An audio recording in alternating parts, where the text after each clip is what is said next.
Bienvenidos a Empatiza 112, el podcast dirigido a profesionales de la emergencia y primeros intervinientes, donde hablamos de gestión emocional, humanización y psicología de emergencias. Acompáñame. Hoy nos acompaña Patricia Acinas. En primer lugar, agradecerte que quieras participar en este proyecto y cuéntanos un poquito qué vinculación tienes con la psicología de emergencias. Hola a todos, encantada de estar aquí contigo, Adrián, y de felicitarte por el proyecto tan bonito y tan interesante de la psicología de emergencias y de empatizar, ¿no? Y de meter habilidades personales y darle un poco prioridad a todo esto. Pues mira, mi contacto con las emergencias fue en el siglo pasado. Empecé en el 98, o sea, yo digo que soy como viejuna ya en esto, ¿no?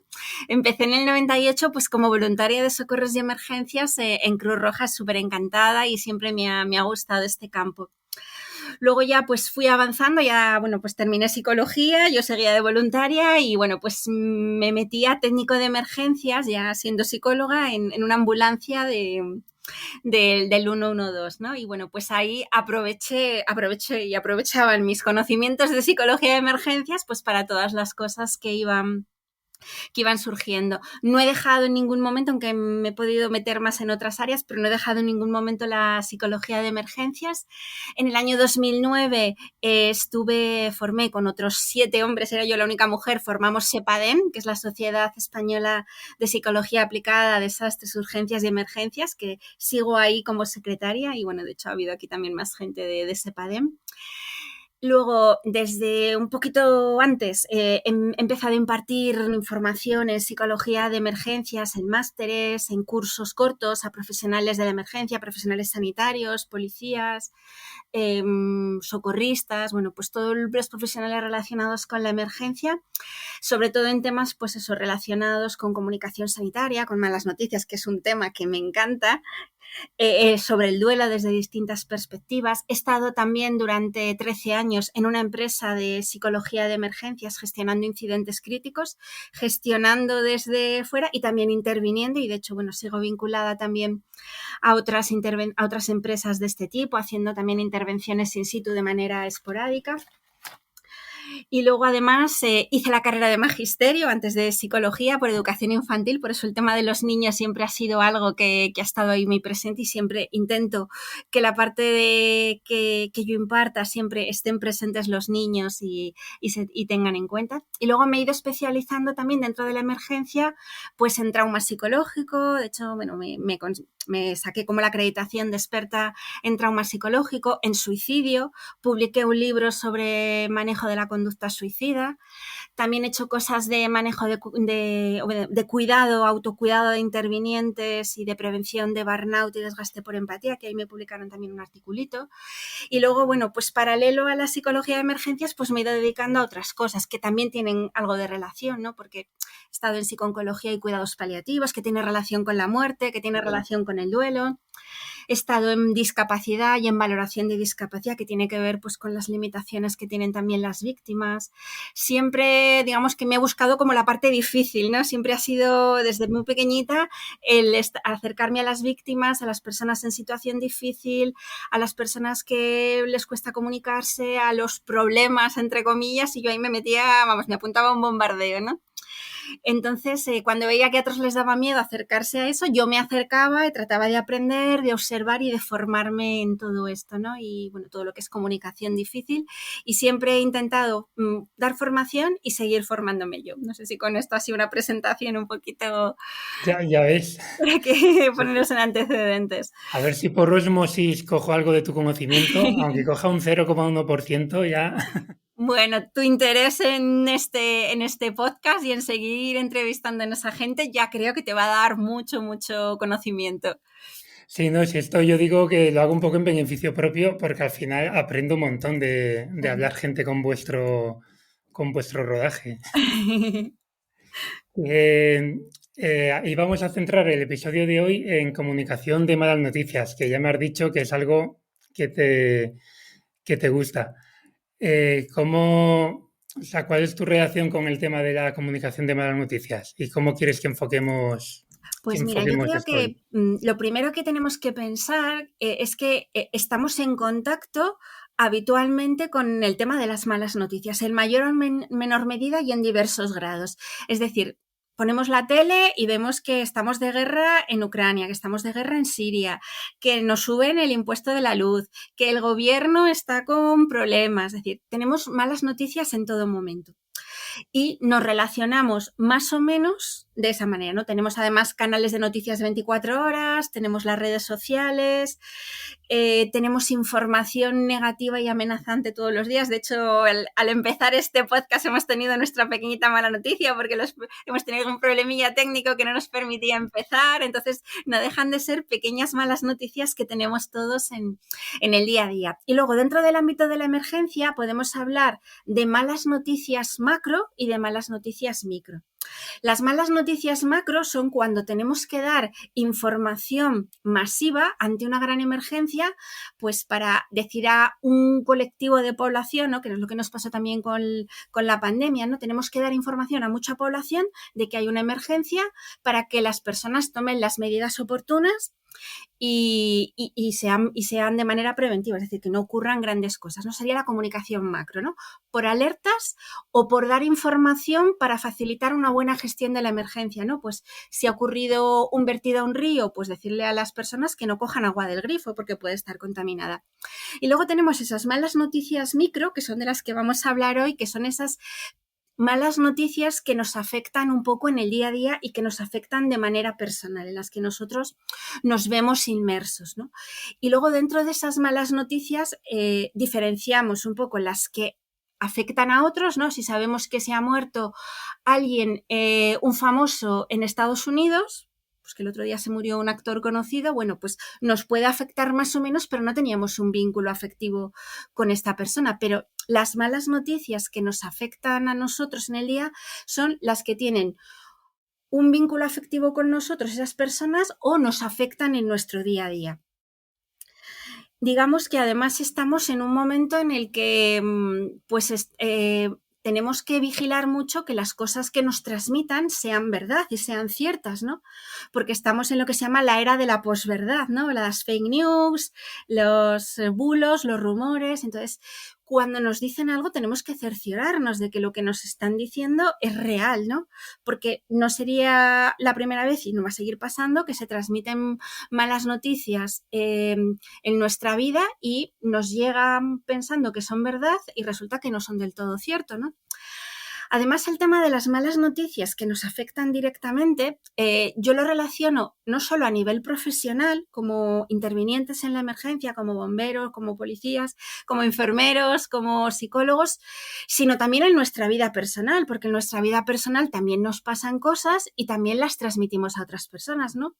Todos seguro que hemos tenido alguna enfermedad en la familia y otro familiar te llama por teléfono y te dice, oye, que a mamá, a papá, a tu hermano, a la abuela le ha pasado esto, ¿no? Y a veces no sabemos muy bien cómo decirlo, ¿no? Entonces, yo siempre también enfoco el tema de las malas noticias no solo al ámbito profesional de cuando estamos en emergencias, que hay que saber hacerlo, porque yo digo siempre que en emergencias tenemos que tener ya la formación hecha, tenemos que tener todo ya como medio preparado el guión, porque no podemos decir, oye, espérate que me lo voy a estudiar, porque si no tenemos los conocimientos y la toma de decisión en la cabeza, pues al final nos vamos a quedar ahí un poco entre medio, ¿no? Nos vamos a quedar que no vamos a saber muy bien cómo hacer. Entonces, dentro de esas malas noticias que tenemos en nuestro día, pues tenemos desde enfermedades, accidentes. ¿Cuántas veces pasa que en una emergencia llaman porque fulanito o fulanita se ha mareado? Y cuando se valora a la persona, resulta que ha desarrollado una crisis epiléptica, se ha desarrollado una epilepsia. O de repente ese mareo y esa inestabilidad resulta que son un tumor cerebral. O de repente es un brote de una ELA, ¿no? ¿Cuántas veces suceden cosas en una emergencia que aparentemente pueden ser algo banal, pero que cuando se constata y se estudia, a veces en la propia emergencia in situ y otras veces ya cuando se llega al hospital, nos damos cuenta de que ha pasado algo grave, ¿no? Y que puede ser una pérdida de salud personal o de alguien muy cercano, ¿no? Y además, además en los medios de comunicación estamos como muy bombardeados, ¿no? Por pues este niño que ha desaparecido, esta persona que, pues todo el atentado del 11M, del 11S en Nueva York. La guerra la estamos siguiendo en directo, las guerras importantes que hay en este momento las hemos seguido en directo, y luego cuando nos tocan de cerca, ¿no? Pues todo lo que pasó en los atentados terroristas en París, con lo del Charlie Hebdo, con lo de la Sala Bataclan, lo que pasó en Niza. O sea, digamos que, por ejemplo, el tema del terrorismo asociado a las malas noticias lo tenemos ahí también muy, muy encauzado, ¿no? Y luego hay cosas que nos remueven mucho, ¿no? Como pasó, por ejemplo, con la chica esta que sabemos que fue secuestrada por su padre en casa, que incluso llegó a abusar de ella, ¿no? Del monstruo de Amstetten, ¿no? Cosas que como que nos desgarran, como nos desgarran mucho. Y estas cosas aparecen en los medios de comunicación porque tienen un interés público. Pero al mismo tiempo también nos produce el malestar, también nos hacen sentirnos mal, ¿no? Y fíjate que hablando también, metiendo, porque a mí me gusta de vez en cuando meter frases relacionadas con esto, un psicólogo del que todos estudiamos en la carrera, William James, que es conocido, ¿no? por muchas cosas, entre ellas por el manejo de las emociones, dice que no hay una mentira mayor que una verdad mal comprendida. Es decir, que tenemos que ser conscientes también de que lo que transmitamos a las otras personas lo transmitamos bien y lo transmitamos de manera clara, porque si no lo transmitimos bien, al final es una verdad mal comprendida que se convierte en una mentira y da lugar a que eso no se transmita bien. Me está costando entender este concepto. ¿Me lo puedes explicar con un ejemplo? Lo de la Sí, verdad mal comprendida, sí. claro, imagínate que yo le digo a alguien, pues por ejemplo, pues papá se ha ido de casa. Y yo puedo entender que papá se ha ido de casa, pues porque porque se ha ido por trabajo, ¿no? Y yo me hago la idea de eso, pero resulta que es que papá se ha podido ir de casa porque me deja, porque no quiere saber nada de mí. Entonces, si yo no doy más detalles, pues al final yo comprendo mal lo que está pasando. Y en el fondo yo lo proceso como una mentira.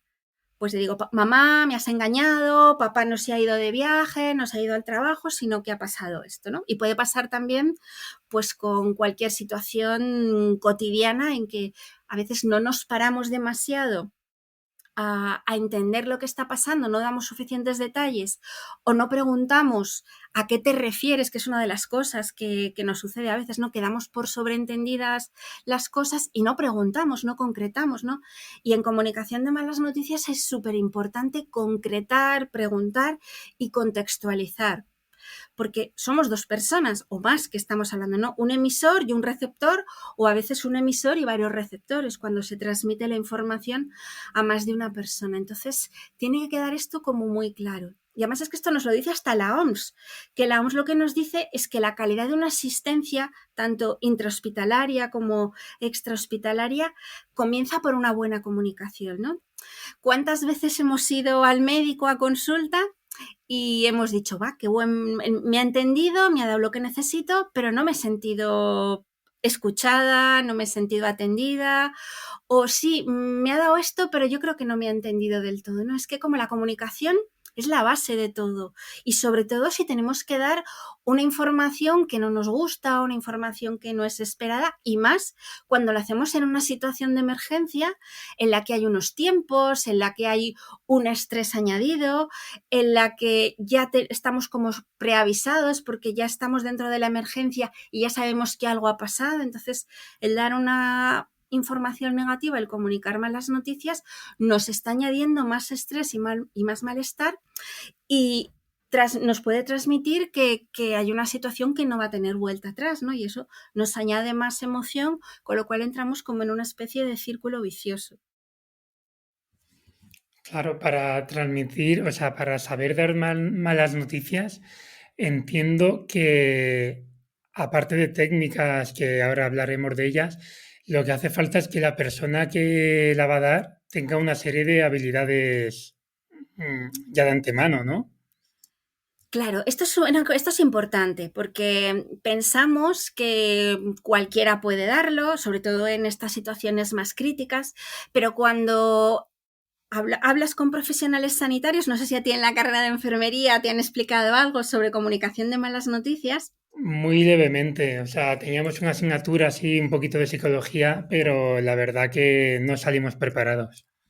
Claro, porque es un poco lo que recibo yo cuando doy clase a profesionales sanitarios. A veces me dicen que no han recibido nada, absolutamente nada, y otras veces me dicen, pues como tú, que algo les contaron, pero que realmente no sintieron como que aprendieron a hacerlo, ¿no? Y además que es algo fundamental, porque es algo que un profesional sanitario tiene que hacer prácticamente todos los días, ¿no?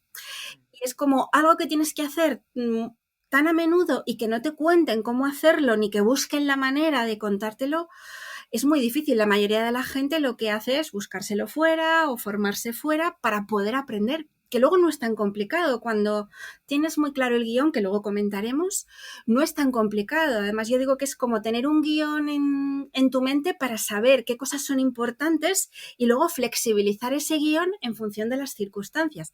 Porque en emergencias siempre tenemos que adaptarnos. Eso es como vital, ¿no?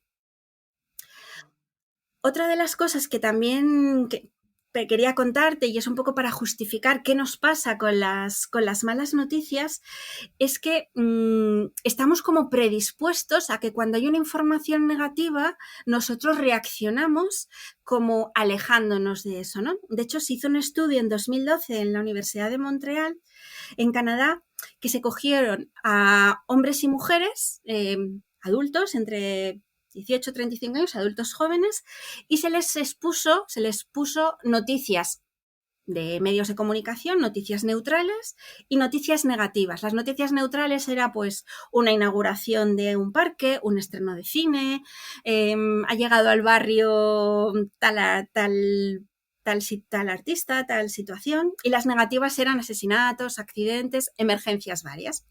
Y se tomaron medidas de estrés antes y después. Se midió cortisol en saliva y resulta que se dieron cuenta de que cuando se hacían pruebas después de memoria, esa memoria estaba afectada. Y además lo que se vio es que las mujeres, aquí la desventaja evolutiva, las mujeres normalmente estamos más afectadas cuando recibimos información negativa. Y las mujeres nos quedamos más con los detalles de la información negativa, que esto también es muy curioso. Además, las mujeres se reactivaban más y eran mucho más sensibles a situaciones estresantes posteriores. O sea que ahí tenemos ya las mujeres una desventaja evolutiva importante. Oye, a raíz de esto que comentas, que me lo había apuntado para preguntártelo antes, pero es que ahora encaja muy bien. Perfecto. Yo, por ejemplo, hace tiempo que dejé de ver las noticias, o sea, las veo muy ocasionalmente, precisamente por eso, porque es como, sé que va a ser todo malas noticias y además son cosas en las que yo no tengo ningún margen de acción. Claro. ¿Eso es una estrategia inteligente de autoprotección o no? ¿O es un poco agachar la cabeza? A ver, sería una estrategia muy útil de inteligencia emocional si queremos, si tú digamos que evitas, que yo también lo hago a veces, ¿no? Que evitas el contacto con algo que no te va a servir. Otra cosa es que pues no tengas ningún contacto con las noticias, limites todo, eso no, pero tener un ligero contacto. De hecho, una de las recomendaciones que dábamos los psicólogos durante la pandemia era: ponte las noticias una vez al día, 10-15 minutos, estate informado, pero no te sobreinformes, no llegues a esa infoxicación que hablábamos durante la pandemia. Es decir, porque también es sano mentalmente no estar constantemente recibiendo input negativos cuando, como dices tú, es que no puedo hacer nada ante esto y además me está cargando mi día a día y no me deja disfrutar de mi vida, de mi pareja, de mis hijos, de mi ocio, ¿no? Entonces, eso sí, es muy importante. Entonces lo sigo haciendo, ¿no? Sí, yo creo que es una buena estrategia siempre que no te aísles del mundo mundial.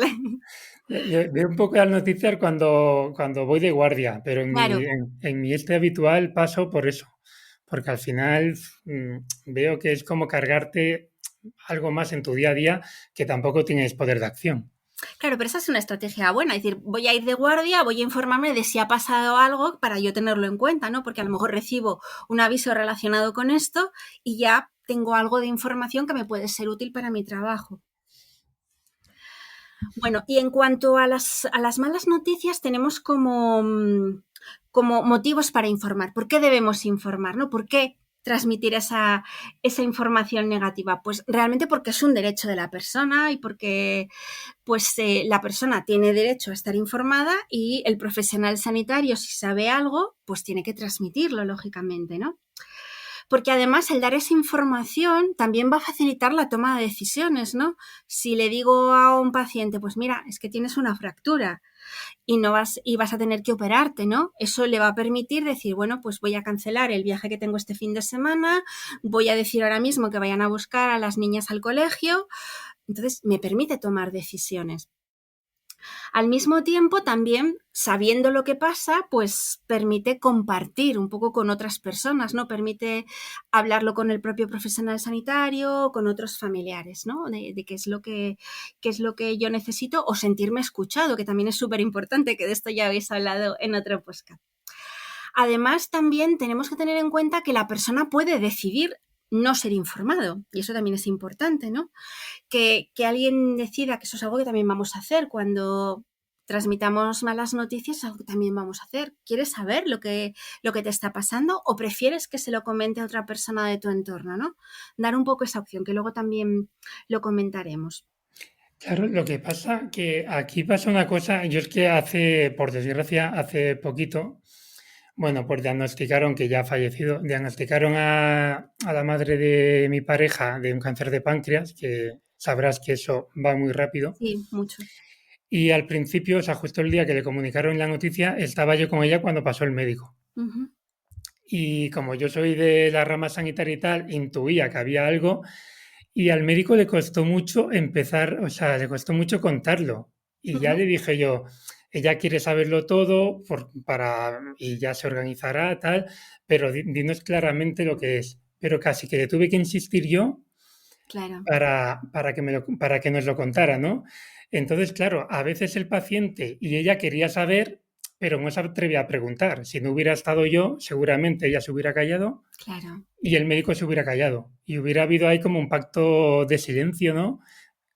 Claro, total. Que no es Además nada has bueno. puesto un ejemplo buenísimo, porque es que esto pasa muy habitualmente, ¿no? Hay por un lado, por parte del profesional sanitario que no está entrenado en este tipo de cosas, como una reticencia a hablar y a comentar, que ahora te voy a explicar cómo que hay algo a nivel psicología que explica esto.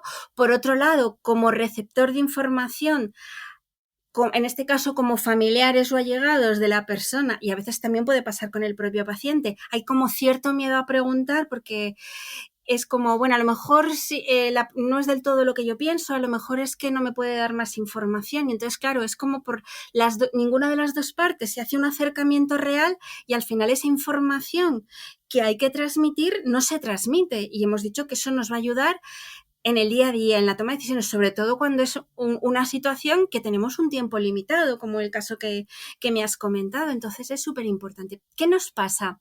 Pues hay una cosa que en psicología llamamos efecto MUN, M-U-M, que viene del inglés, que es Minimize Unpleasant Message, o sea, minimizamos los mensajes negativos, los mensajes desagradables. Y esto ya se empezó a estudiar en psicología social en los años 70, que se dieron cuenta de que pasaba algo cuando había alguna información negativa que transmitir. Y se empezó a pensar que esto podía estar relacionado pues con la imagen, ¿no? Yo no transmito mensajes negativos porque esto puede quedar en entredicho mi imagen, en este caso pues mi criterio, mi estatus como médico o como profesional sanitario. Entonces hay como cierto miedo, salvo en algunas áreas de la medicina que ya tienen muy claro que tienen que transmitir esto, ¿no? Pues como en emergencias o como en cuidados paliativos, Te iba a algunos decir paliativos. internistas. Es decir, gente que ya está acostumbrada a tener que transmitir esto y ya forma como más de parte de su trabajo. Pero muchas veces se cree que si yo transmito una información negativa, pues yo voy a quedar como mal médico o voy a quedar como mal enfermero. Entonces, como que tratamos de minimizarlo. Y además, lo que descubrieron los investigadores es que esto pasaba incluso cuando el propio profesional no estaba relacionado con la información negativa. O sea que se va un poquito más allá de decir que de mi propio rol como profesional, va un poco como yo me percibo como persona, ¿no?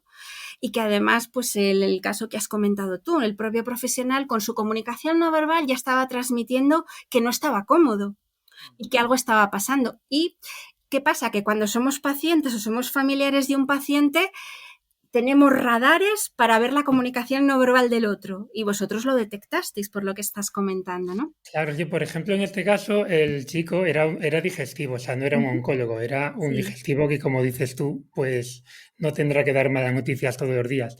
Entonces empezó a decir, sí, hemos visto unas lesiones, tal, pero no se atrevía a decir ni la palabra tumor ni la palabra cáncer. Y era eso, era como que se estaba yendo por las ramas y yo creo que si nadie hubiera preguntado, pues él lo hubiera dejado ahí y ya está. Claro, una de las cosas que también instruimos a los pacientes y a las víctimas y a los familiares es que pregunten, que no se queden con las dudas, ¿no? Porque al final, por un lado o por otro, si la persona interesada, el paciente o el familiar de la persona que está en la situación de urgencia no pregunta, pues al final se entera tarde y posiblemente de muy malas maneras. Entonces, pues esto no es lo más apropiado.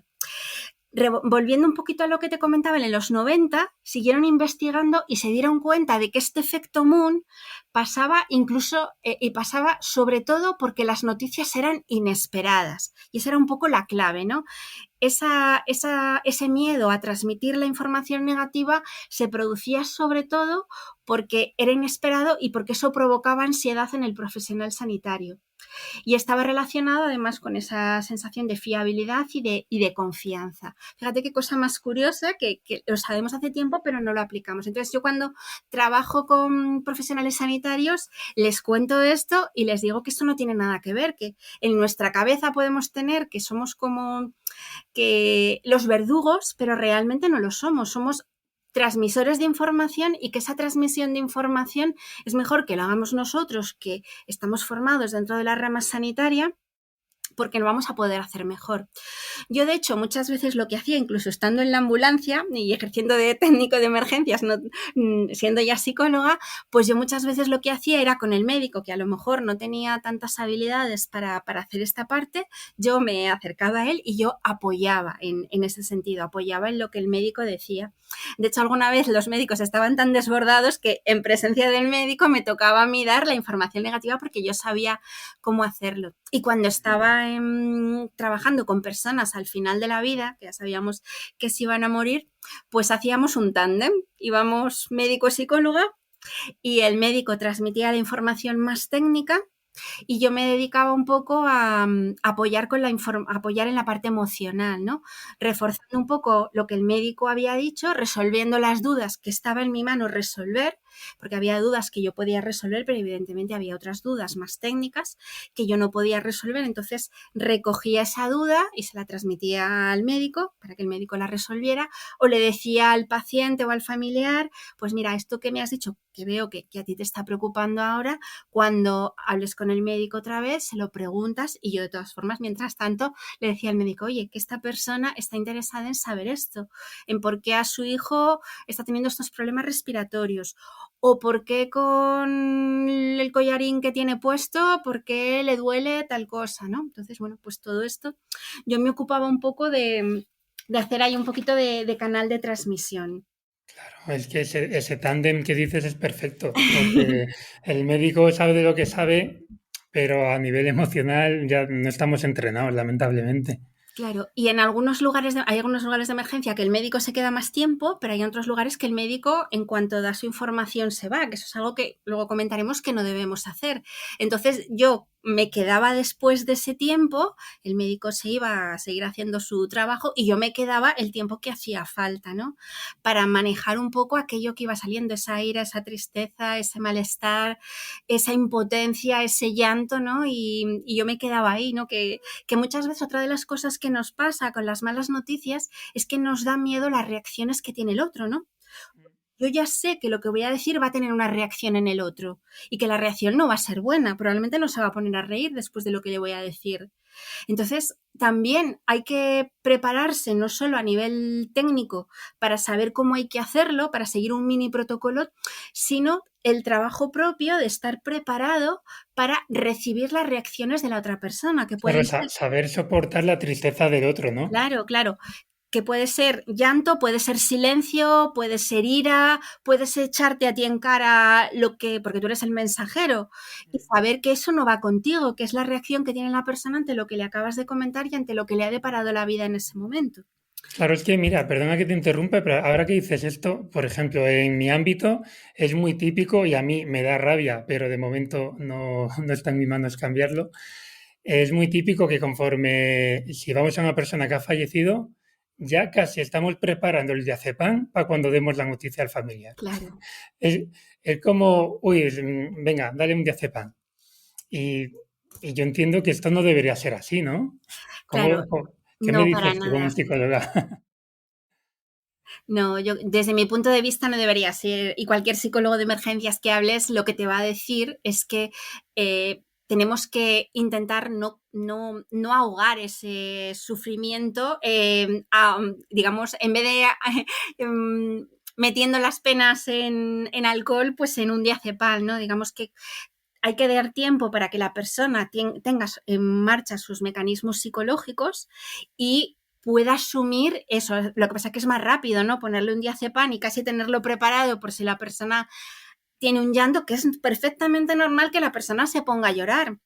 Y vamos a dejarle tiempo para que se exprese, para que hable, porque a veces lo que la persona necesita es sentirse escuchada, hablar, comentar con un profesional que actúa ahí de contención emocional y a lo mejor luego está más tranquila y no necesita ese diazepam y puede tirar de sus recursos personales. Es decir, habrá momentos en los que sí, ¿vale? Yo he tenido pocos momentos en los que sí ha sido necesario un diazepam. Si tenemos a alguien que lleva 20 minutos con un nivel de angustia brutal y no baja, pues a lo mejor sí le ponemos el diazepam. O a lo mejor yo siempre esto lo valoraba con el médico y el médico decidía. Entonces habrá momentos en los que puede ser necesario. Pero antes de dar la mala noticia y ya tener preparado la medicación, es un poquito defensivo. Entonces vamos a intentar utilizar la psicología y confiar en las habilidades de las personas para afrontar la situación que están viviendo, que a veces no dejamos, ¿no? Tendemos en esta sociedad que es muy hedonista, tendemos a taponar el sufrimiento de otros y a huir de cuando alguien está contándonos cómo se siente, ¿no? Y es que todos tenemos tenido momentos malos y es bueno que sepamos que estemos allí con una persona. O sea, lo peor que le puede pasar a una persona que está pasando un mal momento es que la dejemos sola y que no estemos con ella, ¿no? Que también lo han comentado, lo comentasteis también con Natalia, ¿no? El hecho de estar allí en silencio con esa persona es súper importante, no dejarla sola. La presencia ya transmite apoyo, ya transmite confianza, ya transmite estoy aquí para lo que necesites. Y más cuando transmitimos una información negativa. Y bueno, Me- sí, Perdona, te iba a decir que, bueno, no sé si quieres comentar algo más, pero me interesaría mucho como una especie de tips o de pasos a seguir por el interviniente cuando tiene que dar una mala noticia. si quieres vamos a terminar alguna parte introductoria y nos metemos un poquito más un poco en los pasos, ¿vale? Para dejarlo un poquito ordenado. Vale, perfecto. Era porque no nos vayamos de masa de tiempo, pero mientras tú estés disponible, yo encantado. Perfecto, por mi parte no hay ningún problema. Bueno, analizando un poquito más por qué nos cuesta, es no solo por este efecto Moon, nos cuesta porque hay una sobrecarga asistencial, porque en una situación de emergencia también trabajamos con altos niveles de estrés, por la poca formación que se tiene muchas veces, porque muchas veces son situaciones complejas o delicadas y lo que nos pasa en emergencias es que no tenemos información previa, es decir, tenemos la foto de lo que ha pasado en ese momento, pero no sabemos cómo estaba esa persona y sus familiares antes de lo que está pasando. Otra de las dificultades es que, y más en emergencias, no disponemos a veces de espacios adecuados, ¿no? A veces no tenemos un lugar medianamente privado para poder, para ser acogedores, para poder tener un momento bueno para que la persona se pueda explayar y podamos transmitir la información sin interrupciones, que luego comentaré un poco así las condiciones, ¿no? Vale, esto ya os lo he comentado, lo del efecto. Bueno, es que estoy tratando de saltarme cosas que ya más o menos de lo que yo tenía hemos ido diciendo. Bueno, importante eso, diferenciar entre malas noticias que damos a un paciente, que es la persona interesada, y las malas noticias que damos a un familiar, que a veces el familiar recibe malas noticias que tampoco puede, digamos, procesar. Imaginemos a un papá o una mamá que lleva a su hijo al a urgencias porque resulta que si tiene molestias, que si le duele el cuerpo, que si no sé qué, que si le cuesta orinar. Resulta que el médico explora y dice, pues es que este niño o esta niña tiene algunos rasgos de que ha podido ser abusado, ¿no? Imaginad cómo se puede sentir el padre, ¿no? Aparte de la mala noticia de a mi hijo le ha podido pasar esto, yo no he sido capaz de protegerle, yo no he podido hacer nada por evitar esto, no me he dado cuenta. Claro, es que además de la mala noticia se añaden otras muchas cosas, ¿no? Y luego, bueno, pues puede haber también, otra de las cosas que nos sucede también en urgencias es que puede haber un brote psicótico o se detecta una enfermedad bipolar. Aparte de eso, hay un estigma ante determinadas situaciones que pueden pasar en urgencias que son más estigmatizadoras o más difíciles de transmitir, ¿no? Y que eso también forma parte un poco de la emergencia. Otra de las cosas que nos puede pasar en emergencias es que tengamos que dar una información negativa de un desenlace a muy corto plazo, ¿no? Imaginemos, por ejemplo, pues alguien que ha tenido una ruptura de un aneurisma que de repente sabemos que eso afecta a una arteria importante, que esa arteria se ha roto, que no tenemos posibilidad de corregirlo ni llegando pronto al hospital, ni con cirugía, porque esa persona se está desangrando. ¿Cómo le transmitimos esa información a alguien que sabemos que se va a morir en un corto periodo de tiempo, ¿no? Hay situaciones realmente muy duras, ¿no? La manera en que la mala noticia va a impactar va a depender un poco de esa mochila que llevamos detrás, que cuando estamos en una emergencia no sabemos, tenemos la foto de ese momento, salvo que sea una persona habitual. Va a depender también de la escala de valores de la persona, del apoyo que tenga en ese momento. No es lo mismo una persona que está sola, que le pasa algo, a que haya más familiares o parejas o situaciones que le hayan servido un poco digamos, de apoyo o de otras experiencias que le hayan dado como energía y como capacidad para poder seguir adelante. No hemos definido lo que es una mala noticia, que también lo tenía yo aquí. Hay muchas definiciones, pero a nivel psicológico consideramos una mala noticia toda aquella que modifica el porvenir de la persona o sus expectativas de futuro, ¿no? Que en el fondo hemos hablado un poquito de esto, ¿no? Además, son informaciones que suponen consecuencias negativas a corto, medio o largo plazo para la persona y que van a producir un impacto psicológico en la persona que lo recibe, tanto si es el paciente o la víctima como si es un familiar o un allegado, ¿no? Y lo importante en una mala noticia es fijarnos más en el cómo lo vamos a decir, ¿no? En qué condiciones creamos para poder hacerlo, más que en el qué vamos a transmitir, porque el qué normalmente está muy claro. Y ahora veremos cómo lo hacemos, pero el cómo, las condiciones es lo más importante, porque a veces vemos en los medios de comunicación o vemos en las películas como el médico lo dice en mitad de un pasillo, de pie, pasando gente alrededor, hay como muchos errores, ¿no? Que están ahí presentes, ¿no? Y que dificultan un poco que se puedan hacer las cosas bien.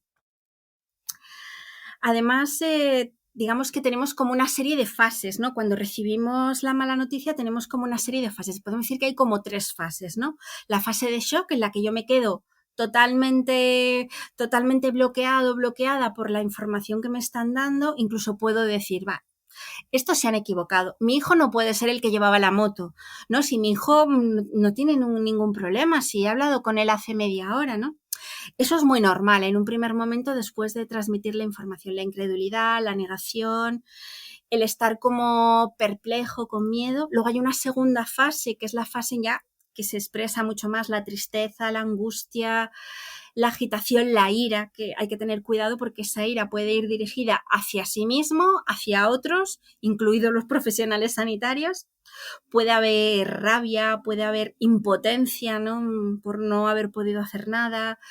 porque a lo mejor pues no se habían dado cuenta de que esa persona tenía un problema, porque fue al médico y en el médico no le hicieron caso cuando fue a consulta la primera vez, y cuando ya ha dado la cara a lo que le pasaba, pues resulta que ya está más avanzada la cosa y hay menos posibilidades de mejorar. Y luego la tercera fase, sería una fase ya un poco más de aceptación y de entender qué es lo que está pasando, ¿no? De recolocar un poco lo que nos ha sucedido y de poder manejarnos con todo esto, ¿no?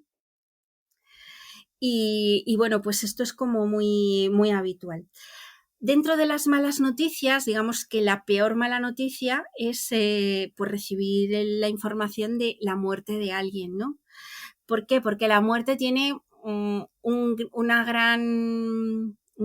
carga cultural, es algo irreversible, es algo que la tenemos muy asociado a que ya no hay vuelta atrás, a que todo tiene solución menos la muerte. Y otra de las cosas que pasa cuando damos malas noticias, que yo no me cansaba de repetírselo a mis médicos cuando tenían que dar malas noticias, es una cosa que se llama bloqueo posinformación. Es decir, que cuando un profesional sanitario da una mala noticia, es tan impactante lo que está diciendo que desde el momento en que dice tu padre tiene un cáncer metastásico, tu madre tiene un brote psicótico o tu padre lamentablemente ha fallecido, en el momento en que decimos eso, lo que digamos después da igual, porque no va a ser capaz la persona de procesar.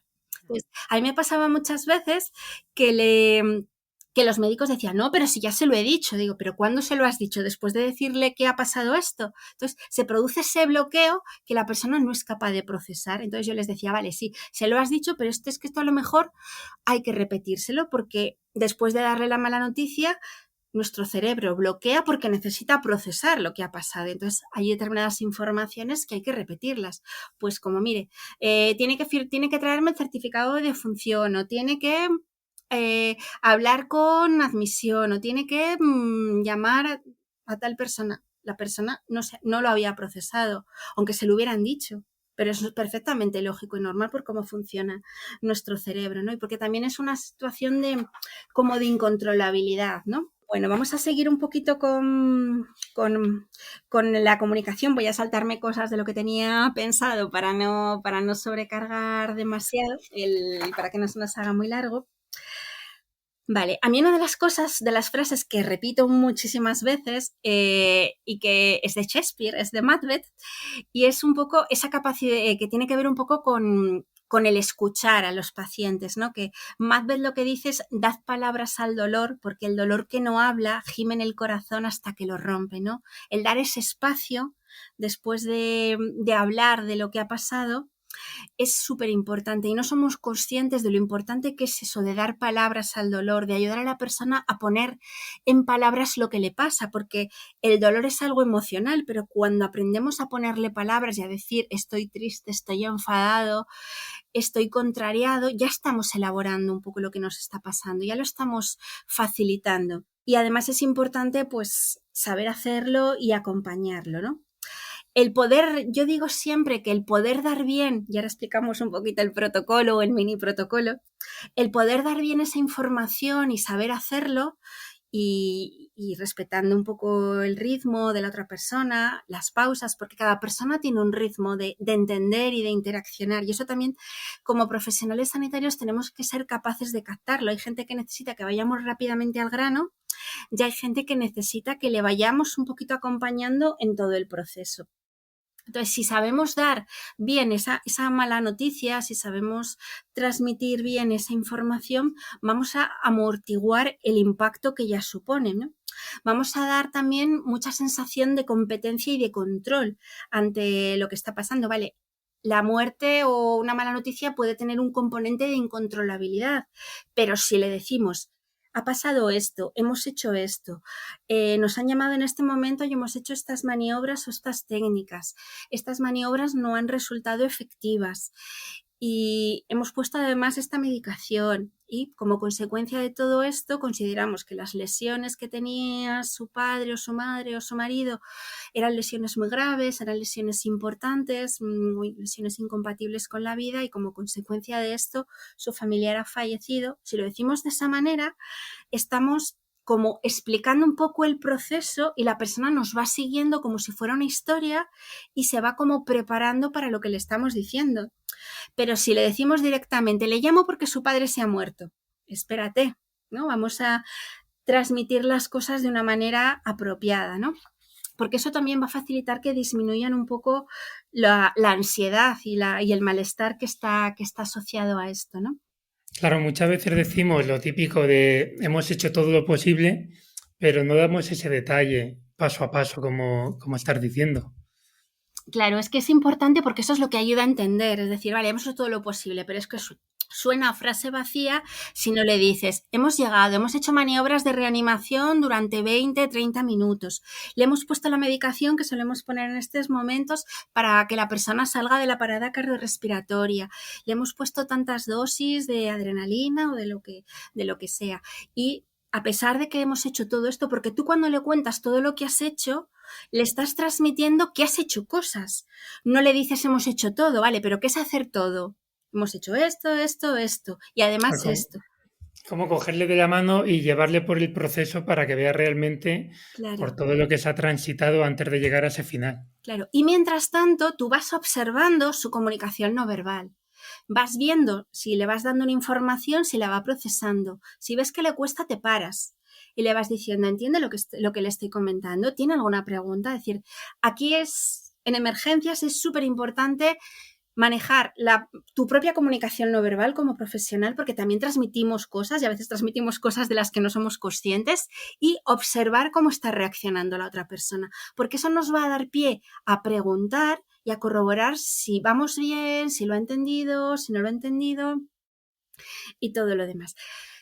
Lo de crear las condiciones que te comentaba antes también es súper importante, ¿no? Que sea un lugar apropiado, un lugar medianamente tranquilo, confortable hasta donde podamos, porque a veces en emergencias no tenemos lugares demasiado confortables, pero que por favor tenga luz, porque si es un lugar oscuro, por condicionamiento clásico sabemos que asociamos la oscuridad del momento a la oscuridad de la información. Es decir, la información es oscura porque vamos a dar una mala noticia, pero si estamos en un lugar confortable, luminoso, tranquilo, sentados, todo eso va a contrarrestar la parte del impacto que produce una información negativa que vamos a dar, que es la que es.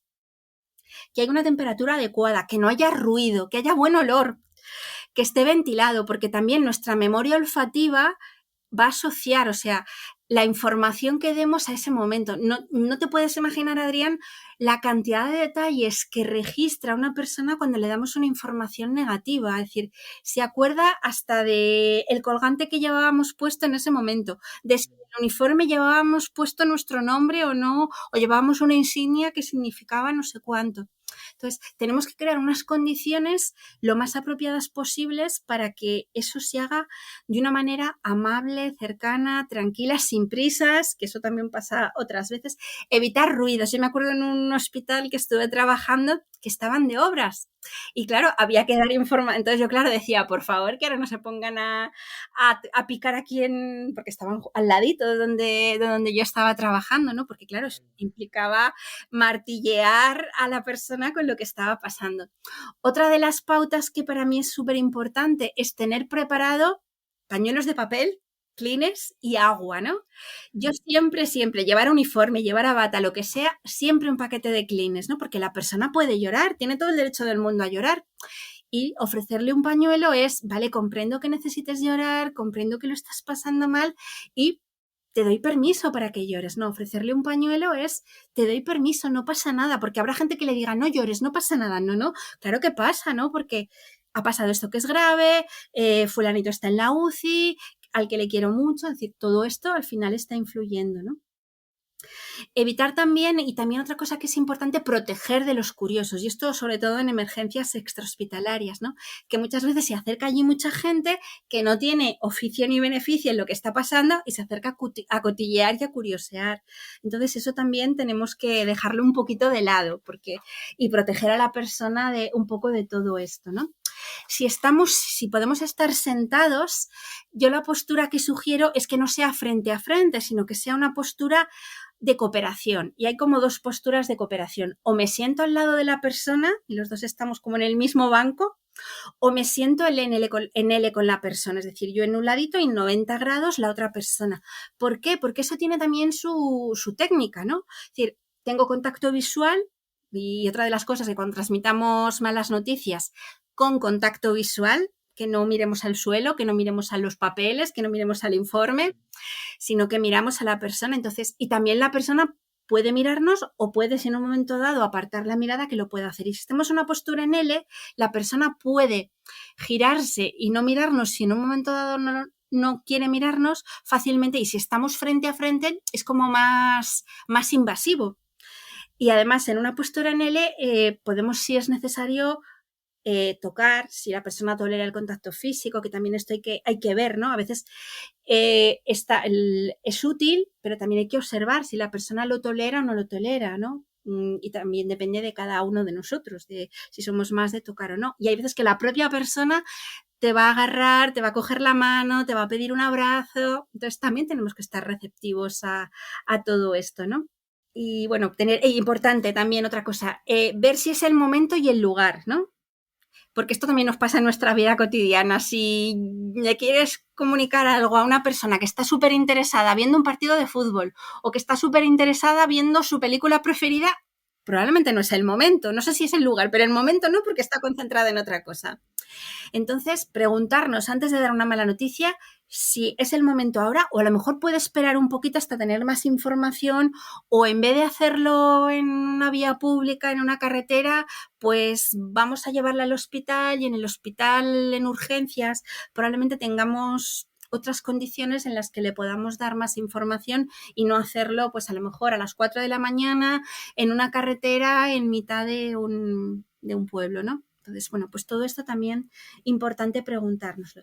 También otra idea que quería transmitir es que la comunicación no verbal no es un acto único, es un proceso muchas veces. No tenemos que dar toda la información en un momento determinado, hay que dosificarlo, ¿no? Como si fuera un tratamiento, como si fuera una medicina, ¿no?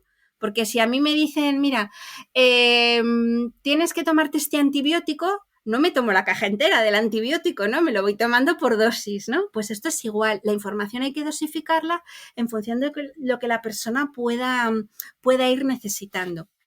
Y esta parte sí es importante. Vale, tengo más cosas, pero voy a contar lo que Se tú nos me está yendo el preguntabas. tiempo, ¿eh? ¿Perdona? Que digo que se nos ha ido el tiempo. Claro, es Somos... que hay cosas súper interesantes que contar, Sí, y yo claro. tenía ahí muchas cosas preparadas, pero bueno. Hemos ido contando un poquito aspectos así periféricos, pero digamos que hay como varios modelos, como varios protocolos, que la mayoría parten del modelo de Buchmann. Buchmann era un médico canadiense que lo que dijo fue, venga, hay un libro incluso que os recomendaría al final, que habla de cómo comunicar malas noticias, ¿no? Y entonces él lo que dice es como que hay como 5 o 6 pasos, ¿no? Hay el acrónimo, en inglés es el acrónimo SPIKES, o Speak Up, a hablar, pero en España lo traducimos de otra manera. Entonces, lo que nos dice Buchmann es que primero hay que preparar el ambiente, que el ambiente tenga unas buenas condiciones. El contexto, que hay una intimidad, que es un poco lo que comentaba yo antes, ¿no? De crear unas condiciones apropiadas para poder hacerlo. El segundo paso sería el ver lo que la persona sabe hasta ese momento. Es decir, ¿qué sabe? Sabe que su hijo ha tenido un choque con 2 coches, sabe que se ha caído de un andamio de una obra y que está en el hospital, sabe si está leve, si está grave, ver lo que sabe, porque en función de lo que sabe vamos a poder construir y seguir informando. Y luego, lo tercero es, ¿qué quieres saber? ¿Qué es lo que quieres saber? ¿Quieres saber todo o solo quieres saber si su hijo se va a recuperar? O si su marido va a poder ir a la comunión de su hija, que es dentro de 15 días, ¿no? ¿Qué es lo que quieres saber? Porque a lo mejor sobrecargarle mucho de información tampoco es bueno. Que esto en nuestro ámbito español no pasa, pero en el ámbito anglosajón, en Estados Unidos, que hay una medicina un poco más defensiva, pues hay que decirle todo al paciente, independientemente de lo que pase y del impacto emocional que tenga. Entonces, mucho cuidado. Es decir, aprovechemos que estamos en un ámbito en que esto lo podemos dosificar y vamos a dar la información paso a paso. Patricia, ¿deberíamos preguntar qué quieres saber o es una pregunta demasiado...? Sí, se Obvia. puede preguntar, es decir, cuando en una emergencia, cuando llegamos al lugar y estamos viendo un poco lo que está pasando y empezamos a atender, hay veces que la persona te lo dice directamente. No me cuentes cómo estoy, díselo a fulanito, díselo a mi hermano, díselo a mi acompañante. Entonces ya lo tienes claro. Pero cuando le estás atendiendo, le dices, mira, te estamos valorando, estamos viendo qué lesiones tienes, qué es lo que te pasa. ¿Quieres que te vayamos contando lo que vemos o prefieres esperar o quieres que te lo contemos después o quieres que se lo contemos a alguien? Es decir, y eso es una buena práctica. Si se lo decimos tranquilamente, con cariño al principio, la persona te va a decir, sí, sí, dímelo, no, no, o espérate, o a lo mejor hasta que no haga efecto la analgesia, porque también es otro hándicap, ¿no? Una persona con mucho dolor no tiene una capacidad para decidir 100% buena, ¿no? Entonces, a lo mejor hasta que no haya efecto la analgesia, que le hayáis podido coger la vía, que le hayáis puesto la medicación, que la persona a lo mejor sea consciente de lo que le está pasando. Otra cosa también es impedir un poco que vea estímulos negativos, ¿no? Si lo que está viendo es su pierna sangrando, pues a lo mejor esa persona es muy aprensiva, vamos a intentar que no vea otros elementos que le puedan dificultar, ¿no? Entonces también eso es función nuestra como profesionales de limitarle los estímulos negativos, ¿no? Pues eso, la sangre, los sonidos impactantes, es decir, si hay mucho ruido de sirenas y ambulancias, pues a lo mejor tenemos que limitar un poco eso. Y ya, bueno, hemos dicho que preparar ambiente, qué sabe, qué quiere saber, y ahí es cuando empezamos a comentar lo que está pasando. Y lo hacemos como contando una historia, ¿no? Como contando eso, partiendo de lo que la persona sabe y comunicando un poquito todo lo que hemos ido, lo que ha ido pasando, lo que hemos ido haciendo, con qué resultado. Y cuando decimos, pues, lo que tienes un cáncer o lo que tienes una enfermedad mental lamentablemente su marido ha fallecido, ahí hacemos una pausa. Ahí es súper importante el silencio. Y esperamos a ver cómo reacciona la persona. Y observamos. Y cuando ya ha pasado unos segundos, le podemos decir, entiende lo que le quiero decir, esperamos, le preguntamos, ¿tiene alguna pregunta? Esperamos, quiere que le... Además, es importante también el tono de voz que utilizamos. Fíjate que yo lo hago de manera inconsciente, ¿no? Has visto que yo he bajado Sí, la voz, lo he hecho más cálida, lo he hecho más tranquila, no me he acelerado, porque al final transmitimos también con nuestra actitud verbal, ¿no? Si yo lo transmito acelerado, no le va a llegar el mensaje a quien le tiene que llegar. Y entonces ahí, después de transmitir lo que es el grueso de la comunicación de malas noticias, tenemos que esperar, tenemos que resolver las preguntas, atender a las emociones, que sería el siguiente paso, que sería el quinto paso, resolver preguntas y manejar las emociones. Y el último paso, por así decirlo, sería dar un poco continuidad, es decir, después de esto, ¿qué es lo que va a pasar? O cómo pueden encontrarnos, o si ocurre alguna otra crisis que tienen que hacer, a dónde tienen que llamar, dónde van a tener seguimiento, que nos pasa también a veces en una emergencia que la persona de repente se va por ahí y no quiere que le atendamos, entonces decimos, bueno, pues si voy a estar por aquí si necesitas hablar un poquito más tarde o si te duele esa muñeca que quieres que no te veamos ahora, pues estamos por aquí mientras atendiendo a otra persona y te podemos ver la muñeca, ¿no? También estar un poquito pendientes y darle eso, pautas, pues mira, estoy aquí en este lugar o si hace falta vuelve a llamar al 112 o en las emergencias hospitalarias pues pregunta en el control de enfermería o en administración por mí o das un teléfono de contacto si procede dar ese teléfono de contacto. Y luego, pues importante, pues eso, hacer ese seguimiento. Entonces, en inglés es Spikes, en español es el EPIC, que sería la traducción de las siglas en inglés. Y es un poco lo que más se utiliza a nivel internacional, que luego es irlo un poquito adaptando y estar un poquito pendientes de todo esto. Luego, bueno, pues hay frases que ayudan, frases que no ayudan, no sé cómo, si quieres que sigamos o ahí tienes alguna pregunta, porque también es importante el resolver, ¿ves? Esto es como parte de la comunicación, estar atenta a las preguntas. sí. No, por mi parte, a ver, yo estaría más tiempo, pero sé que si lo hacemos muy largo, a lo mejor no Es, es muy... sí, no, le cuesta a la gente escuchar, pues fenomenal, pues Claro. lo Entonces, dejamos como de aquí, todas formas ya hago spoiler de que nos vamos a ver en futuras ocasiones claro hablando que de sí. duelo, Sí, porque te acuerdas que hablábamos un poco y dijimos, no, vamos a dedicarle algo específico solo a malas noticias y algo solo a duelo. Fíjate que pensaba yo que se iba a quedar corto de tiempo, pero no.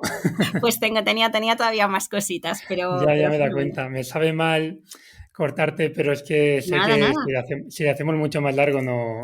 Claro, no, no funciona, por supuesto. Pues nada, que lo que hayamos contado le haya servido a la gente y le haya sido útil. Y nada, pues sigo pendiente un poquito de, no sé si me quieres preguntar algo así al final o... Sí, bueno, como ya te lo sabes, te voy a hacer dos preguntas trampa ahora. Una es referente a si nos recomiendas algún libro y también me gusta decir curso o incluso recurso, porque a lo mejor es un vídeo de internet o cualquier cosa que pueda ser especialmente útil de esta temática o de alguna otra que tú también consideres importante.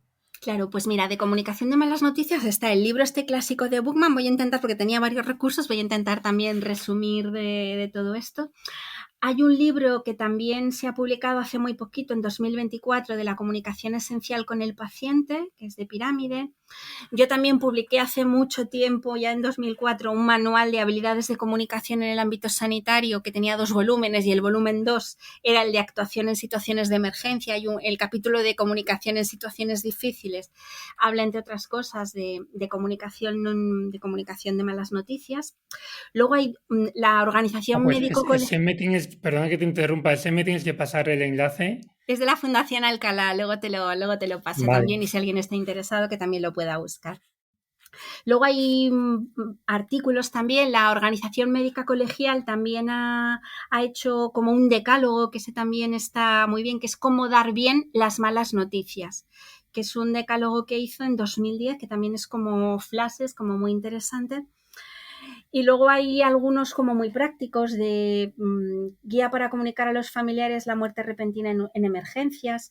Otro que es muy bueno, otro artículo que es muy bueno, que son 12 más 1, no dice 13, 12 más 1 estrategias erróneas para dar malas noticias, que era otro de los puntos que podría ser interesante, ¿no? ¿Qué cosas no hacer para que no salga mal? Y luego me gusta recomendar películas. Entonces también voy a recomendar una película, bueno, que ponemos mucho nosotros, que es la de Mi vida sin mí, de Isabel Coixet. Que ¿Cómo? hay Mi vida sin Mi vida mí. sin mí, de Isabel Coixet, que yo la pongo cuando doy clase de comunicación de malas noticias, la pongo porque hay 2 cortes que están en internet que habla de cómo hacerlo bien, porque primero lo hace mal, y luego lo hace un poquito mejor. Y hay una película que no es muy conocida que se llama Farewell, la despedida, que habla sobre aspectos culturales en comunicación de malas noticias, porque habla de la comunidad china y del pacto de silencio, ¿no? De cómo no dar, cuando la familia no quiere que se dé información a un paciente sobre lo que le está pasando. Y bueno, pues habría otras más, pero así por recomendaros alguna interesante. Pues luego, si no te importa, estos recursos me los pasas Te por los paso. escrito y los pongo en la descripción. Perfecto, pues te lo paso también.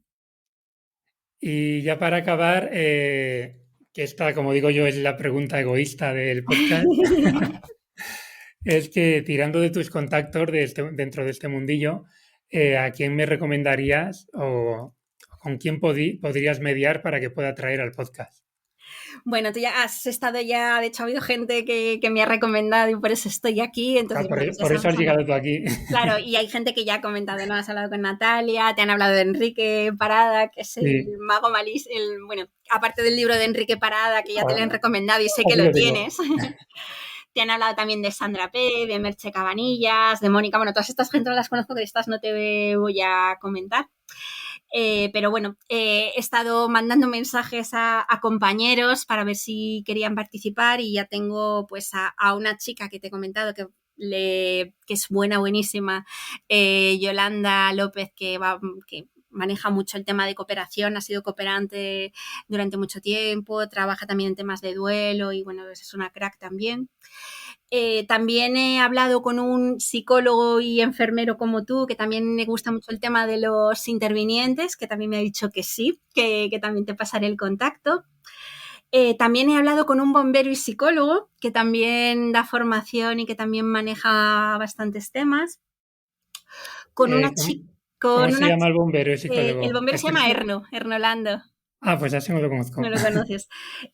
También he hablado con Lourdes Fernández, que también está que también es psicóloga de emergencia hace mucho tiempo y que también ella está atendiendo a familias en el Instituto de Medicina Legal, atendiendo a familias que van lo que era antes el anatómico forense.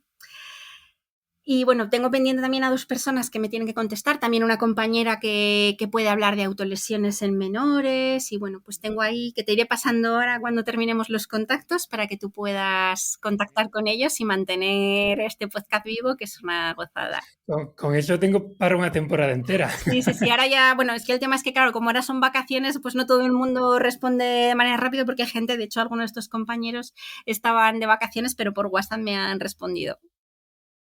Ya, pues te lo agradezco un montón. Pues yo encantada.